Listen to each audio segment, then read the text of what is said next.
everyone, and welcome to the gallery. I'm Kiki. And I'm Nico. We're your hosts for today's exciting showcase of incredible documentaries and features. We have an amazing lineup featuring powerful stories, some personal journeys, and some seriously talented filmmakers. From stand-up comedy to personal struggles, tonight's stories explore passion, identity, and resilience in so many ways. And of course, we'll also have a look at your weekend forecast and entertainment roundup with our very own Adham. Speaking of which, Adham, what's the weather looking like this weekend? Thank you, Nico. Today we'll be looking at the current weather, the weather 1 week down the line, and what to expect for the weekend. We have many clouds appearing in the Pacific and moving east onto the west coast of Canada on various latitudes. This stream of clouds seems to be covering British Columbia, Alberta, the southern portions of Saskatchewan, and Manitoba, and moving southeast towards southern Ontario. This will bring loads of precipitation to start off spring. East in the Maritimes, we have lots of rain around Prince Edward Island. Up north in Labrador, it falls as snowfall in great amounts. Luckily, down in the GTA, we have lots of overcast sky conditions, but at least we get rain at worst during the next week, with unlikely snowfall. This weekend, we celebrate the most boring weekend of all with ice pellets, lack of departure from the house, and the end of March. Saturday, mostly ice, -1 degrees. And Sunday, also ice. An exact continuation, but -2 degrees. We'll talk about what to do on the weekend when we come back.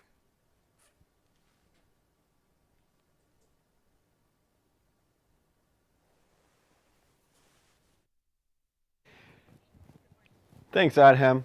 All right, Key, now I hope you're hungry because we're going to be diving into some serious caramelized onions. What? Oh, I see what you did there. You mean our first documentary of the show is called Caramelized Onions. You know, I heard that this doc takes us inside a crazy, busy environment that I bet you can't handle, Nico. Sounds stressful. I can barely handle making toast without setting off a smoke alarm. We know. Anyways, let's check out how the professionals do it, shall we? What's the orders for him? This is for Tenley.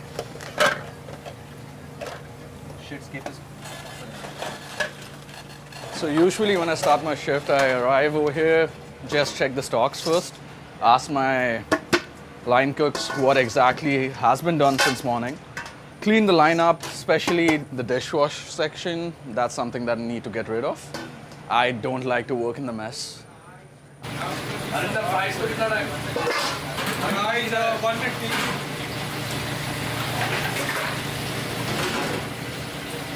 I arrived back in 2022, December. My course started in Jan 23. The first one that I did was marketing management, whereas the second course was supply chain management. Totally off, totally different, something that I really wanted to learn. And because I'm an international student, I'm only getting a 3-year work visa over here. This is not expected.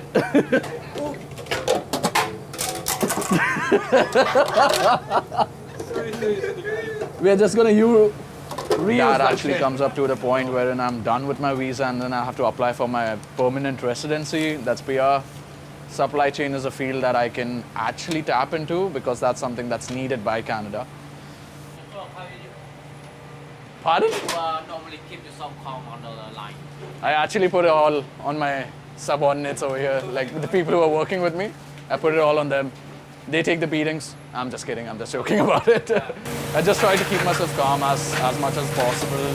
Try to make sure the people who are working with me know that what needs to be dropped, that's all that I need to know. And I let the front of house know that it's going to be like more than 15 minutes for an order to come up. Other than that, I don't think so. I just need a bottle of Coke. Does the job. God! Oh my God, no more with you. Tell her to give a number. There's a lot of people who are going through a lot of things right now, but you seem like the most stable out of all of us. Well, yeah. Honestly speaking, that's something that I've got from a lot of people. Even though I do show that I don't have a lot going on, I don't like to bring those stuff at my workplace. I like to keep that part of my life, separated, because something that I've noticed with my dad and with a lot of people out there is that when you mix both of those stuffs together, things get messy for you. Like they are already messy at one part of your life, and then you're bringing and joining that part in the workspace. You want to actually free up your mind, right? Like over here, I'm being distracted. I'm actually working on certain things. This is kind of a distraction for me. And that's how I actually, not remember that part of my life, try to get out of it. So even though I show that I don't have anything, I do have a lot of stuff on my head. But staying calm is all that I can do. It will sooner or later be on someone's head. If I am not coming with a clear head over here, things will be messed up. You would know better than anyone that working on a line with like 10 chits and you're going through something, it ain't gonna work out. Tell me about it. Yeah. So that's all about it. It's my first day, and I don't know what to expect. But I know that every step that I'll take will lead me to something bigger. Than what I first expected. somewhere where I can apply. My creative vision and passion. A career that's for me. That's the path I chose. What's yours? It's my first day of class and I don't know what to expect. But I know with every step that I take will lead me to something bigger. Than what I first expected. Somewhere where I can apply. My creative vision and passion. To a career that's for me. Now that's the path I've chosen. What's yours? Okay guys, we're going live in 10, 9, 8, 7. Do you want to go to a school that's hands-on? 8. Do you want to experience a real-world environment? Are you a dedicated student? Are you the next big thing? That's for your next album. This can be. Register today to become part of Centennial College's Story Arts Center. Was that good? When university didn't work out for me, I enrolled in the Story Arts Center and got more than just classes that stream anyone to any profession. Centennial gives you so much to add to your resume. For instance, this commercial. One of the projects we're working on right now. What I'm saying is, all you have to do is come to Centennial College and interact. And cut! Woo!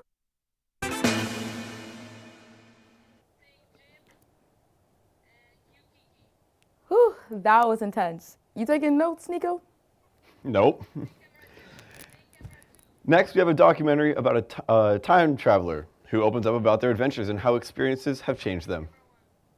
Dang, do you ever just think about dropping everything and flying to another city? I would, but I have this very important gig co-hosting the gallery. Ah, you're right. I almost forgot. And I would also need someone to carry my bag. Well, let's just roll the doc before I book you a one-way ticket out of here, shall we? I remember there was a time that I was driving through the desert from Marrakesh to a coastal town, and I was going 60 kilometers an hour in a 40 kilometer zone, and I was stopped by a police officer, but the amount of money that I gave him, I remember there was a time that I was driving through the desert from Marrakesh to a coastal town, and I was going 60 kilometers an hour in a 40 kilometer zone, and I was stopped by a police officer, but the amount of money that I gave him, he gave me back half the amount. Someone would usually take that money, but this man was so honest. I will say that when I went to Barcelona in Spain, the area that my partner and I were in was called La Rambla, referring to a river, and it's a very prominent tourist location. There's a lot of high traffic, there's a lot of scam artists, pickpocketers, so you're aware of things like that. I would love to revisit Spain again. Spain has has so much to offer, has so much diversity of culture, so many areas that have yet to be explored. I also feel the same way about Greece. China is huge. I only saw, maybe 1% or 2% of it, and there's so many areas of China that I would love to spend, years there. But realistically, maybe just a couple of months would be sufficient. Yeah. When I was in Beijing, I got to see the Forbidden City, parts of it. That was phenomenal. Without a doubt, that is one of the biggest monumental architectural marvels that I've ever had to witness. It's hard to give a recommendation to people based on, people who are new to traveling, because everybody's different. Everyone is looking for something separate. I personally, like I mentioned, enjoy the older traditions, older structures, older bits of the culture.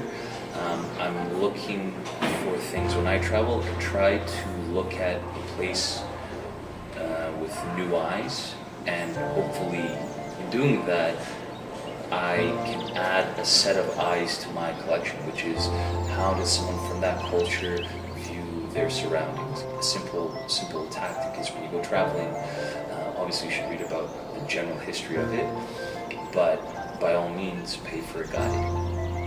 Do a tour.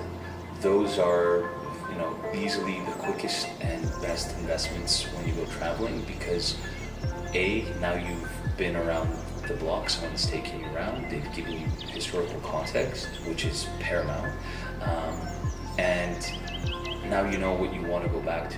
Every time I go to a place, I imagine myself being there. Some places are more welcoming than others in terms of my personal lifestyle and how I want to live. But I've always wanted to live in Europe. I think Spain is now an absolutely viable option to live in. I fell in love last year with Morocco, went back again this year to Morocco. Had my expectations change a bit in terms of how likely it was to live there, but I still see it as a viable place to go back regularly to. And like I mentioned before, China and Asia has always been, an alluring place. I would love to go back to China with new eyes, because I was very young when I went there the first time. Now that I'm 35, I wonder how I would, appreciate it, and what I would get from it this time.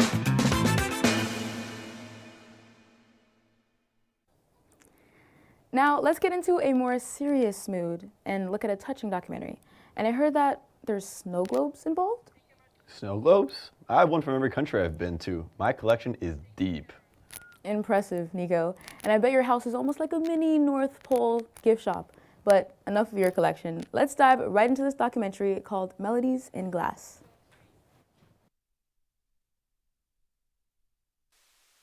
When I had first opened the box, I wasn't sure what to expect.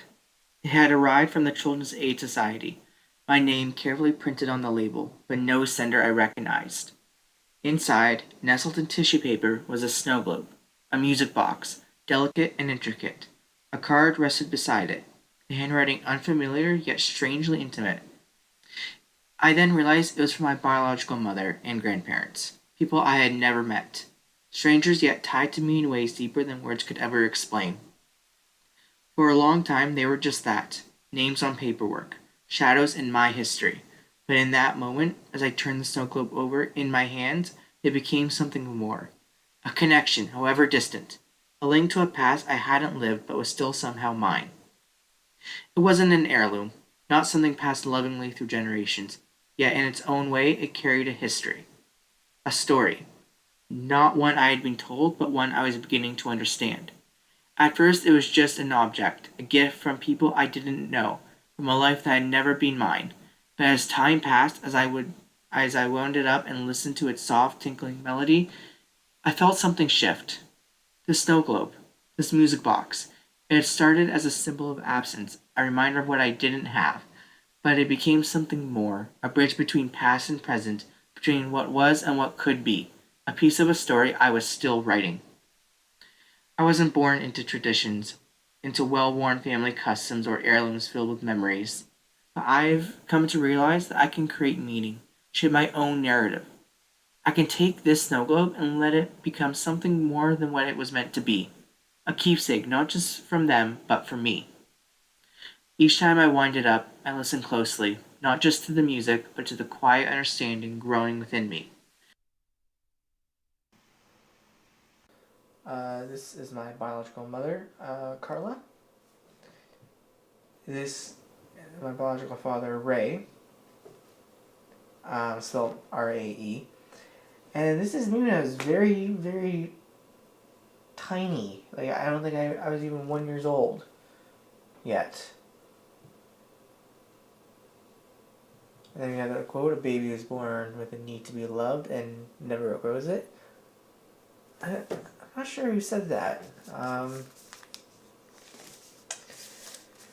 Yeah.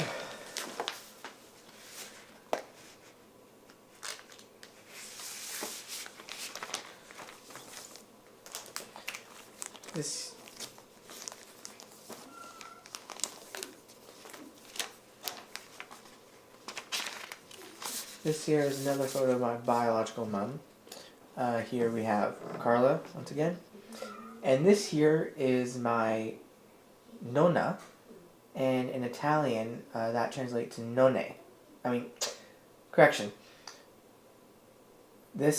Nonna is grandmother, and then nonne is grandfather. But yeah, so, and I'm wearing a, some sports jersey.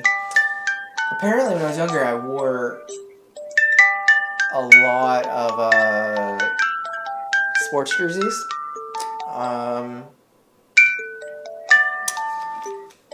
Yeah, there were quite a few sports jerseys I wore. Past may be fragmented, that doesn't make it any less mine. And like the swirling snow within the glass, I can let those pieces settle into something new, something I can carry forward.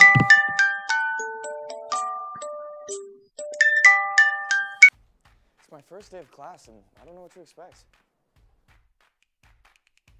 But I know with every step that I take will lead me to something bigger. Than what I first expected. Somewhere where I can apply my creative vision and passion. To a career, that's for me. Now that's the path I've chosen. What's yours? Okay guys, we're going live in 10, 9, 8, 7. Do you want to go to a school that's hands-on? Do you want to experience a real-world environment? Are you a dedicated student? Are you the next big thing? That's for your next album. This can be you. Register today to become part of Centennial College's Story Arts Center. Was that good? When university didn't work out for me, I enrolled in the Story Arts Center and got more than just classes that stream anyone to any profession. Centennial gives you so much to add to your resume. For instance, this commercial. One of the projects we're working on right now. What I'm saying is, all you have to do is come to Centennial College and interact. And cut! It's my first day, and I don't know what to expect. But I know that every Step that I'll take will lead me to something bigger. Than what I first expected. somewhere where I can apply. My creative vision and passion. A career, that's for me. That's the path I've chosen. What's yours?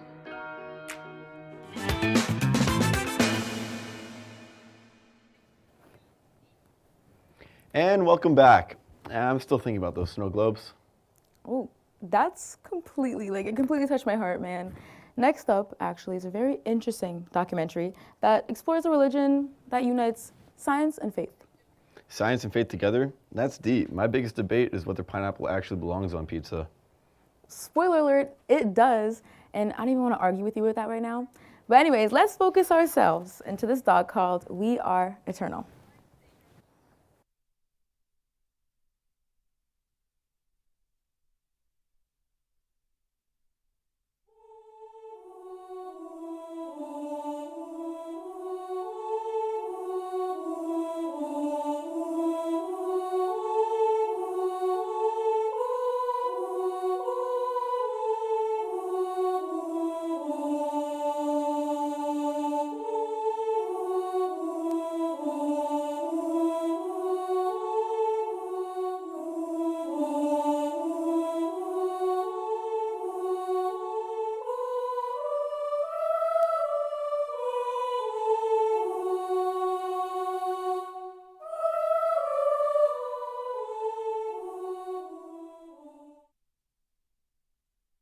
I was in a depressed stage due to a breakup, and I at one point decided that I needed to explore religion in my life. What you really have to think about is what's really convenient for you as an eternal being, as a spirit. What will help you learn and evolve, right?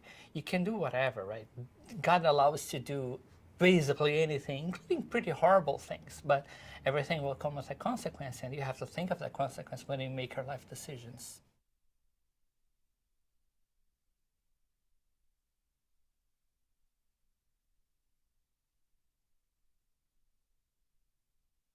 We don't prescribe a way of, a human being has to be this way, behave this way, right? It's not, we don't have like an official list of sins, right? It's one of the few religions that is very clear that, look, we are not the only answer. There are many answers, and people are drawn to the answers that resonate with them. And this is just one more choice, but what matters is that people are in the path to their own learning, their own evolution as beings, as eternal beings, as souls, right? Going towards God, whatever that word may mean. And that's something that really resonated with me, because that gives room for honesty, right? It gives room for being yourself, right? And I didn't know about my gender just yet, but it was something that felt really important to me. And I, because I already had tons of friends who were queer, so yeah, I'm rambling.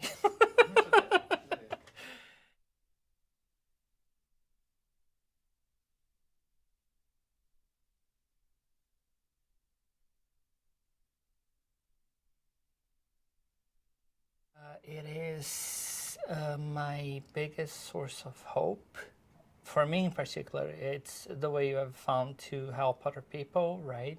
We're far from the only religion that says that everyone's eternal, but I think that the reincarnation part of it plays a big part, right?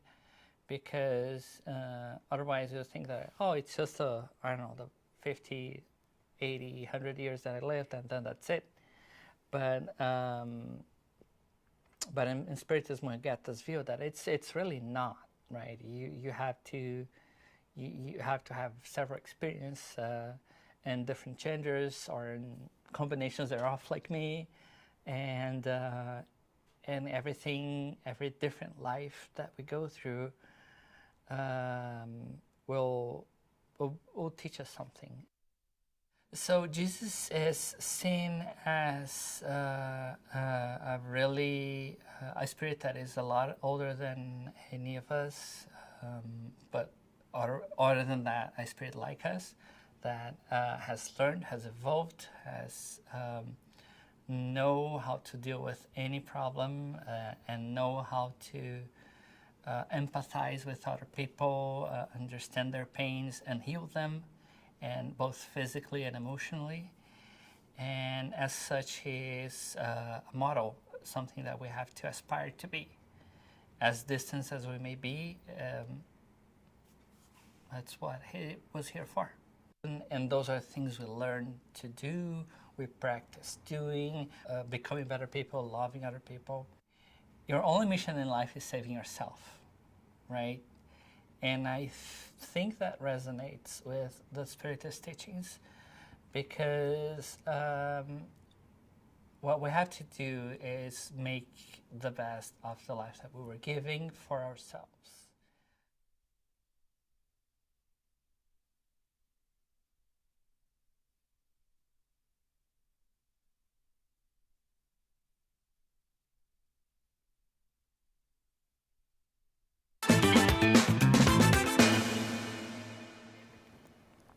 Man, you learn something new every day, huh? Well, Nico, I've actually been working on my dad jokes. Hear me out, hear me out. So why did the two hosts bring a pencil to the show? Why, you may ask? Well, it's because they wanted to draw in more listeners. No? No, okay. Okay, comedian, that wasn't too good. But I think the audience at home really needs a good laugh with this upcoming documentary called Behind the Scenes. Let's check it out. Але дуже дякую, що ти прийшов, приїхав, це дуже круто. приїхав сюди.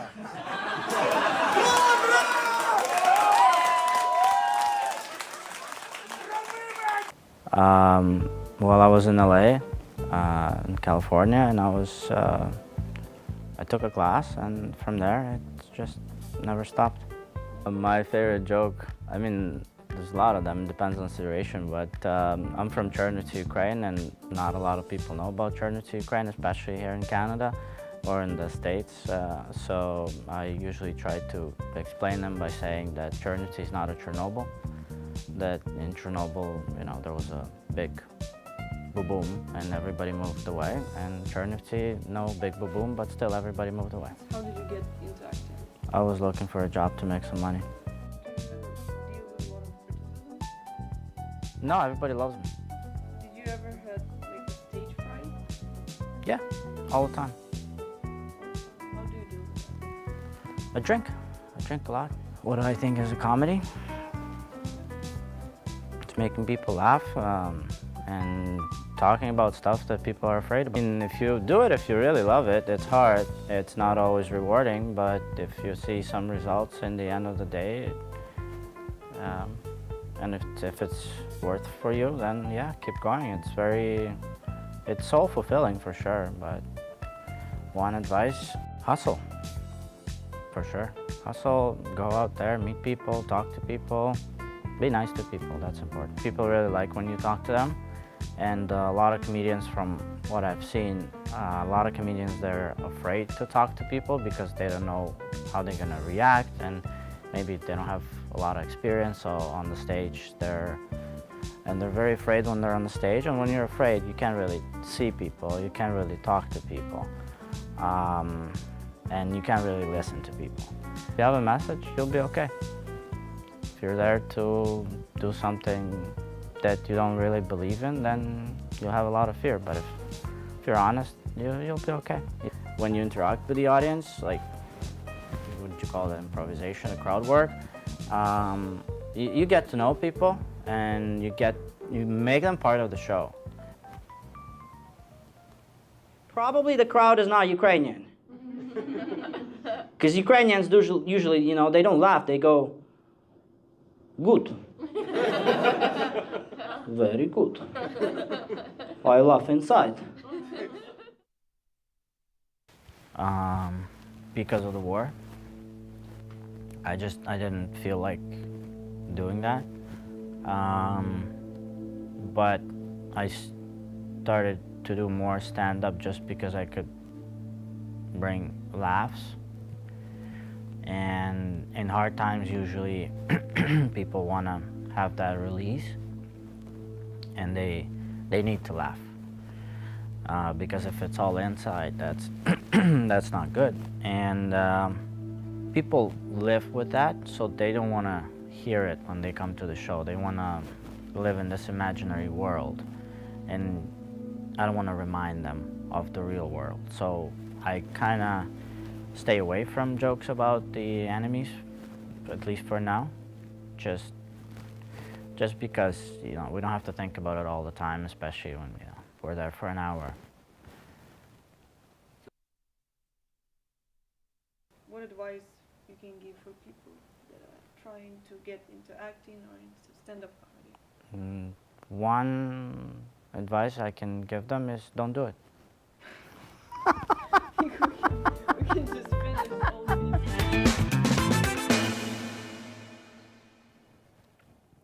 Wow. Before we wrap up, we have one final documentary that's part of our Walk Together series, created by Rafael Franco, Kwame Kuzi, Costa Serovic, Adham Kodair, and James Brown. Wait, James Brown? Like the singer? Man, I can't wait to see this one. No, Nico. We have a student named James Brown. You know this. Yeah, I knew that. Anyway, roll the doc before I clown myself again. Greetings. I'm Adham Kodair, and I welcome you to the gallery.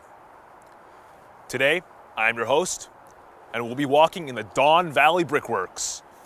We'll be talking about the history of this amazing place and what it has to offer. Come on, walk with me.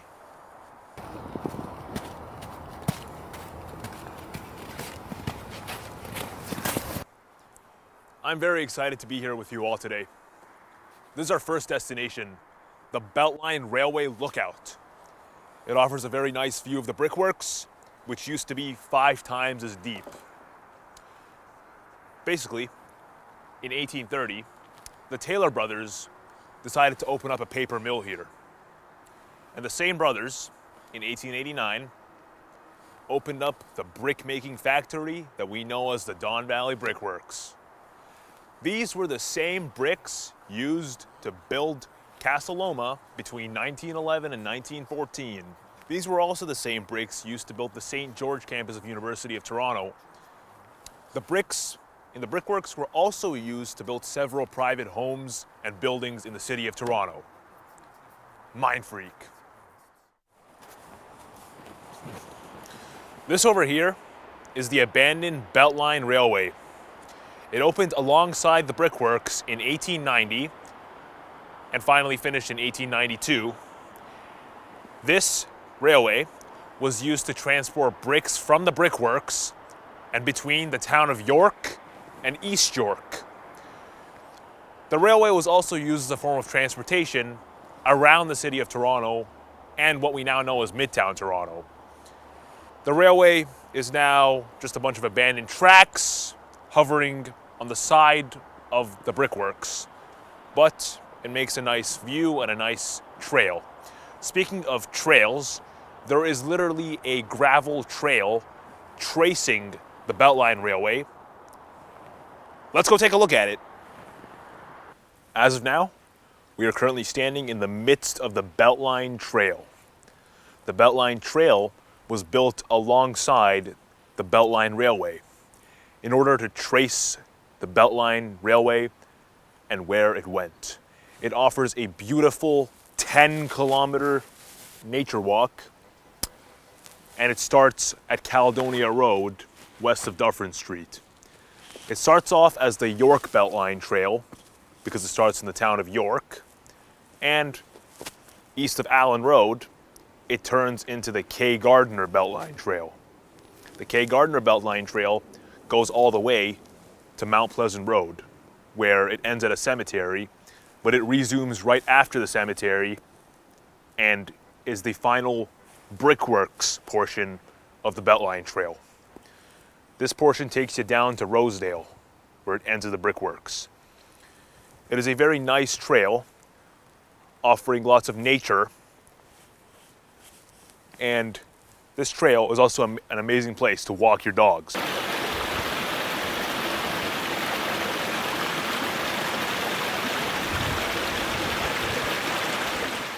Now, I feel like it's getting pretty warm. Let me just take off my gloves.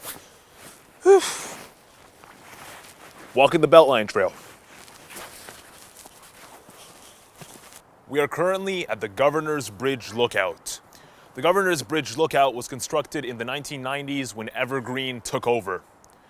It was built to represent the Governor's Bridge, which was built in the early 1900s to transport people from the neighborhood of Rosedale to Don Valley. It is also used as a former track that was used for the Beltline. The Governor's Bridge offers an amazing, iconic view of the city of Toronto and the brickworks. This is the most iconic part of the park. For exactly a century, it was used as a brick-making site, until in 1989, it closed down. In the 1990s, Evergreen purchased it. They restored everything and made it a nice historical site. They refilled the dig site with soil, planted a bunch of plants, not to mention the addition of ponds, makes it a nice ecosystem and a nice place for life to thrive. To this day, it's a beautiful historical site that Evergreen has restored, and it is right under the neighborhood of Rosedale. It is free to visit all times of year. And I'll see you back at the gallery. Stay tuned.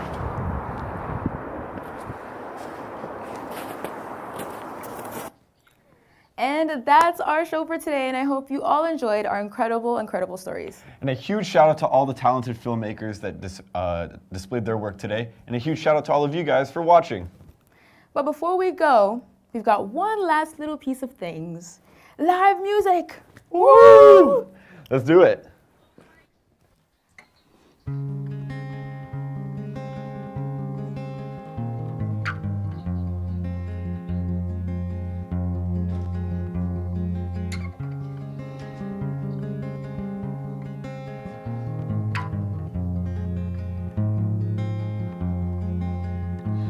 Tomorrow,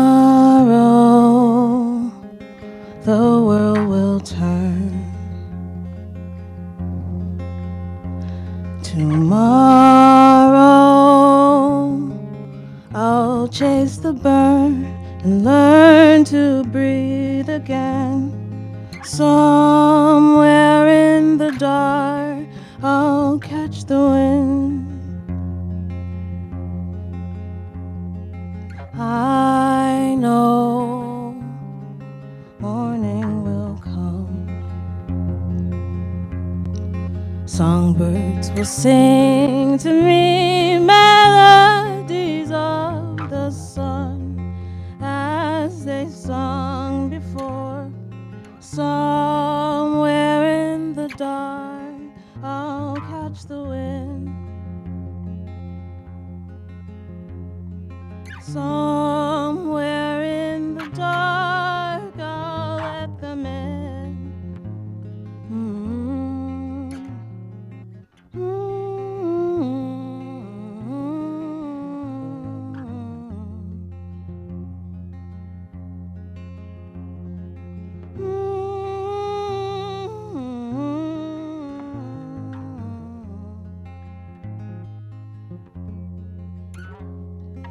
Tomorrow I'll breathe again with your hands no longer around my neck. Soon enough these bruises will heal, and these bridges you burn, I'll keep it real. Oh, I know about tomorrow.